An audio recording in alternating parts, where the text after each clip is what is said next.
এটা বেনিয়া বিচ। এটা Vasco da Gama যে শহরটা আছে গোয়াতে, মানে ওটা একটা পোর্ট।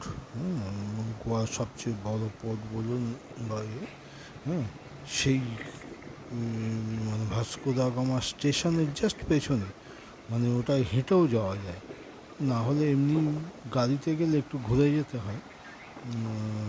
তবে ওই স্টেশনের ওভারব্রিজ ক্রস করে ওপাশ দিয়ে গেলে মিনিট 3-4 ওরকম। কিন্তু বীজটা ভালো সুন্দর। হুম, আপনারা দেখতে পাচ্ছেন। আর এই বীজটার সবচেয়ে যে জিনিসটা আমার কাছে মানে লাগলো, পুরো মানে ও বীজটাকে করে একটা বিচ রোড মতন করেছে, পুরো একটা মানে ফ্লাইওভার দিয়ে। পুরো বিচের এ মাথা থেকে ও মাথা, মানে এই রাস্তাটা, মানে এই ফ্লাইওভারটা পরে গিয়ে ওই পোর্টের সাথে যুক্ত হয়েছে। কিন্তু পুরো বীজটাকে ও সেই অর্ধেক সার্কেলের মতন মানে ঘিরে রেখেছে। আর এই বীজটাও খুব সুন্দর, কোনো অবস্ট্রাকশান নেই। হ্যাঁ, স্নান করার জন্য খুবই উপযোগী। হ্যাঁ, আর এখানেও কিছু ওই ওয়াটার স্পোর্টস রয়েছে, যেগুলো মানে গোয়ার প্রায় সব বিচেই রয়েছে।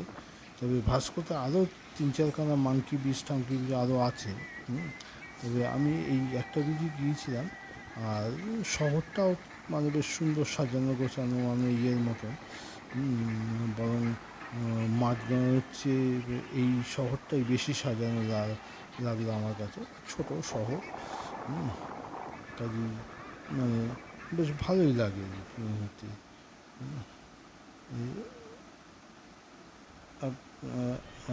দেখতেই পাচ্ছেন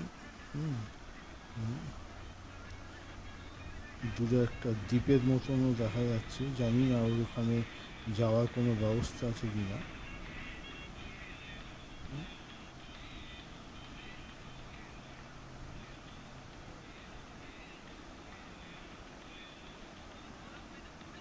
বেশ সুন্দর বীজটা,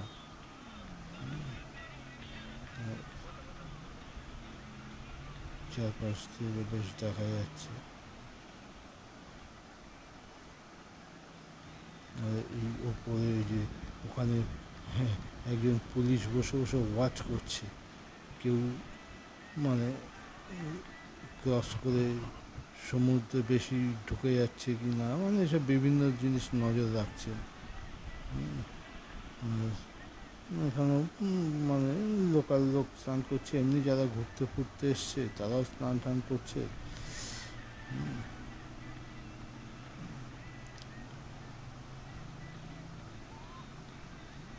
ভালোই লাগলো, গেলে প্রত্যেকেরই ভালো লাগবে।